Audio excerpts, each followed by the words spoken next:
Hello, children. Today we will do the story Hearts and Hands, written by O. Henry. William Sidney Porter was an American writer who wrote under the pen name O. Henry.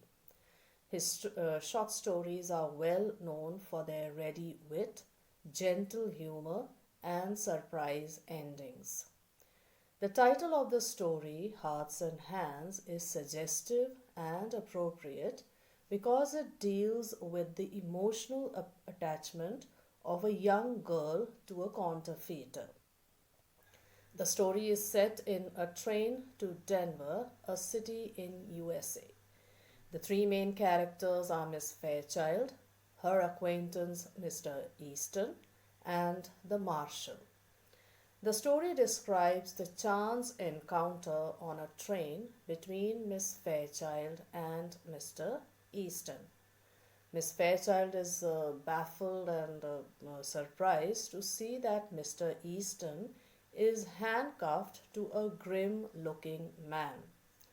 To save Mr. Easton from embarrassment, the other man comes forward with an explanation that Mr. Easton is a marshal. At the end, two passengers in the train reveal that Mr. Easton is a counterfeiter in reality and not a marshal. The irony at the end of the story makes the story interesting. Almost till the end, Miss Fairchild believes that Mr. Easton is a marshal. Only a passenger's remark put the whole episode in a new light. The criminal is the real marshal, and the marshal is the real criminal. In this way, the story has a surprise ending. Now I will explain the story. At Denver, there was an influx of passengers into the coaches on the eastbound B&M Express. Denver is the capital of Colorado in USA. An influx means coming in. So at Denver, many passengers entered into the coaches of B&M Express, which was going towards east.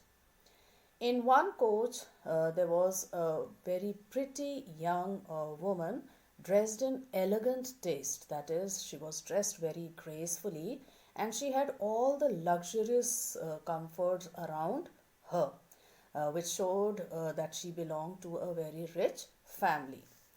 Then two newcomers entered the coach and they were young men. One was handsome with a bold, frank countenance. Countenance means face. So one was handsome with a bold and open face and manners, and the other was a ruffled, glum face, that is sullen faced person, and he was heavily built. Heavily built means he was he looked very huge and strong, but he was roughly dressed.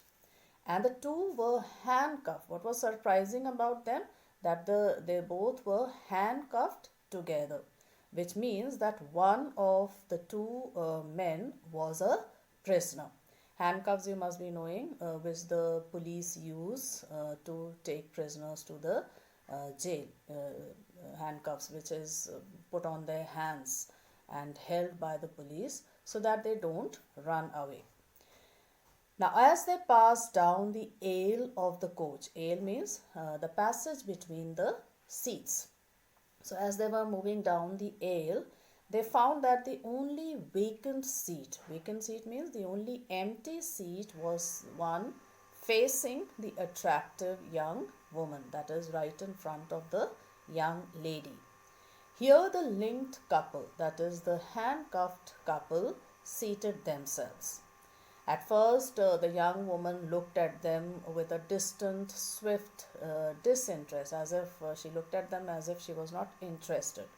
But then suddenly a lovely smile brightened her countenance, brightened her face, and tender pink came onto her cheeks. And she held out her little hand as if she wanted to shake hands.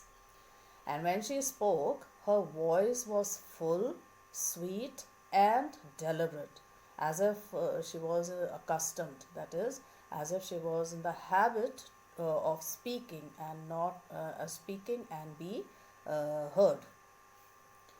Then she addressed one of the prisoner as Mr. Easton and asked if he didn't ever recognize old friends when he met them in the West. So they were from the East and they had met at Denver, which was in the West. The younger man roused himself sharply at the sound of her voice. So suddenly the younger man also he came into action. He paid attention to what that young lady was saying. He was a little bit embarrassed because of the handcuffs on his hand, and then he clasped her fingers. He shook hands with the lady with his left hand. And what did he say with a smile? That he recognized her and he said, "It's Miss Fairchild." This means that the young man he recognized the lady and knew her, remembered her name also. And then he said that he should be excused the other hand, that is, he was not shaking hands with his right hand because it was engaged at present. Engaged at present means at that moment his right hand was handcuffed to the left hand of the other man. He slightly raised his right hand, bound at the wrist by the shining bracelet, to the left hand of his companion. So he, in order to show the young lady, that is Miss Fairchild, he lifted his right hand, which was bound at the wrist by the shining bracelet, that is by the shining handcuffs, and it was bound to the left hand of his companion. Now note the changed reaction, the changed expression on the girl's face also. The glad look in the girl's eyes slowly changed to a bewildered horror. That is, the gladness in her eyes changed and it changed into horror. Horror means she was a little bit frightened to see the handcuffs on Mr. Easton's hand. The glow faded from her cheeks. The glow, that is, her cheeks became pale, and her lips parted in a vague, relaxing distress. She was a little bit worried and she was distressed to see her friend in such a condition. But Easton, with a little laugh, as if he was amused. Now, Easton saw the changing expression on the girl's face, and as if amused, he was about to speak something when the other man forestalled. Forestalled means prevented him, stopped him from speaking. And then here, in order to save Mr. Easton from embarrassment, the glum-faced man came forward with the explanation. And earlier he had also been watching the girl's face with veiled glances. He was secretly looking at the girl's face also, and he observed the girl's expression, how it had changed. And what did he say? That he intervened. So this the other man, he intervened. He stopped Mr. Easton from speaking, and then he intervened and said that he saw that Miss Fairchild was acquainted with the marshal. So he introduced Mr. Easton as a marshal who was taking him to the pen. The pen means the prison. And why was he being taken to the prison? It's 7 years for counterfeiting, because he was caught for counterfeiting. Counterfeiting means making an exact copy of something, particularly money, in order to cheat others. So he introduces Mr. Easton as the marshal, and then he asks asks Miss Fairchild also to speak a word for him to Mr. Easton, so that it will be easier for him when they get to the prison. Then the girl, she was just relieved to hear that Mr. Easton was a marshal, and she took a deep breath and the color returned to her cheeks. So she was surprised that he was a marshal. Then Mr. Easton gave the clarification that he had to do something in order to earn money, because money has a way of taking wings unto itself. Has a way of taking wings means money doesn't stay with a single person, it moves from one person to the other. And you know, it takes money to keep step with our crowd in Washington. And he also says that he required a lot of money to keep step with our crowd in Washington, means that in Washington, money is required to have a luxurious life. And Mr. Easton's friends in Washington were very rich, and he did not have that much money to fit into their crowd. So he saw this opening in the West. He got this job in the West, that was a marshalship. He became a marshal, which is not quite as high a position as that of an ambassador. Now the girl was really impressed, and then she just said that the ambassador didn't call any more, and Mr. Easton should ought to he should know that. And then she also she is very impressed, and she says that now Mr. Easton is one of those dashing Western heroes who ride and shoot and go into all kinds of dangers.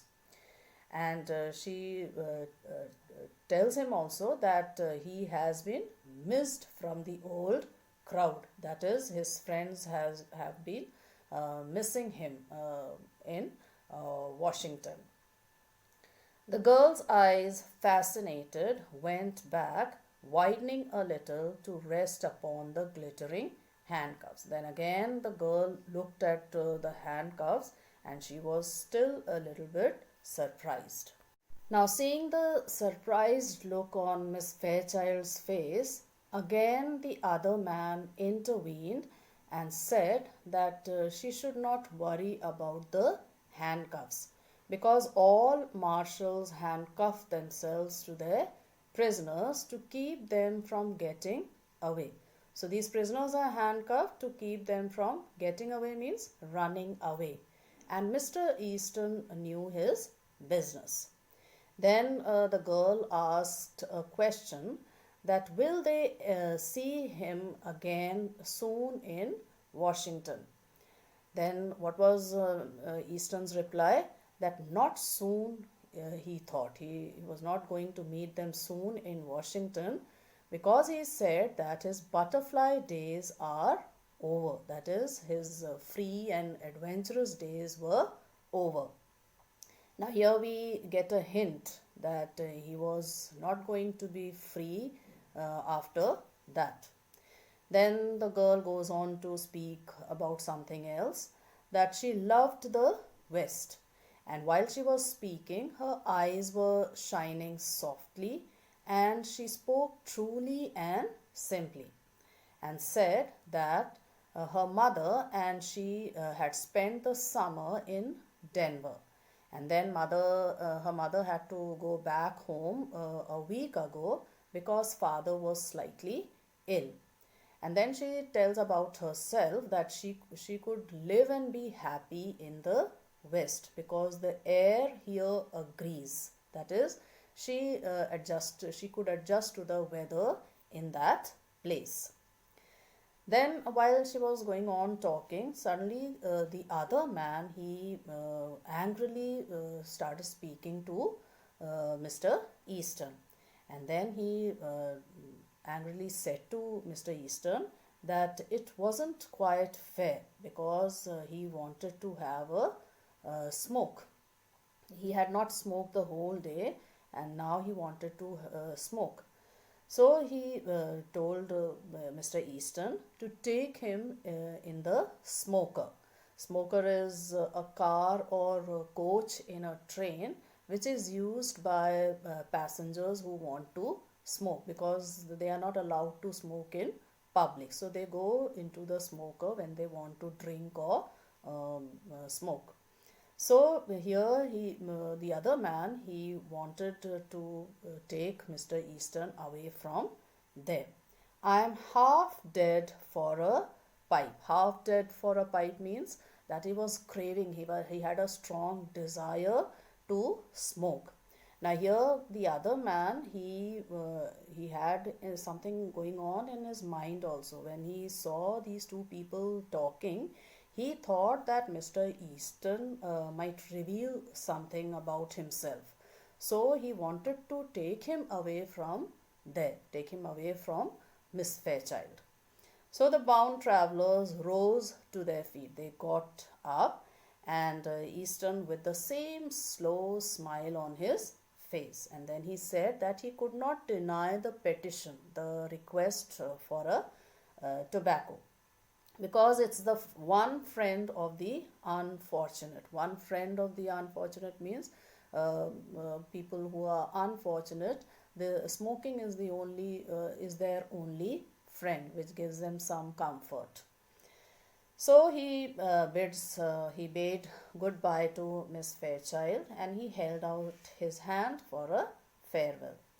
Then the girl also said that it was bad that he was not going east, because he had to go on to Leavenworth. Leavenworth was the prison where he was being taken, where they were going. So Mr. Easton also says that yes, he must go on to Leavenworth. He would not be meeting them in the east, that is in Washington. So the two men sidled down the aisle into the smoker. Sidle down means that they moved down the passage between the seats into the smoker.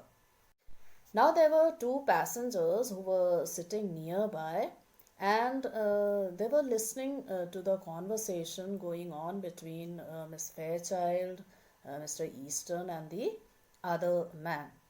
And one of them said that the marshal was a good sort of chap. Then the other, he had noticed something, and he asked that wasn't he pretty young to hold an office like that. That is, he had noticed that Mr. Easton was too young to hold the post of a marshal. He was too young to be a marshal. Then the first speaker, he exclaimed, that is, he also was surprised, and he said, young. That was not the only thing. Didn't you catch on? Didn't you notice? Say, did you ever know an officer to handcuff a prisoner to his right hand? So he had noticed that Mr. Easton had handcuffed the prisoner to his right hand. In reality, the police or these officers, they handcuff prisoners to their left hand, and they keep their right hand free in order to do something like writing something or using the gun or like that. So they keep their right hand free, and they handcuff themselves to the prisoner to their left hand. But here Mr. Easton's right hand was handcuffed to the left hand of the other man. So this clearly revealed that the other man was the officer, that is the marshal, and Mr. Easton was in reality the prisoner who was being taken to Leavenworth prison. So in this way, at the end, because of the observation of these two passengers, the truth was revealed. So this is the story, children. Read it once again. It is very interesting, and make notes, and you can prepare the story for the exam.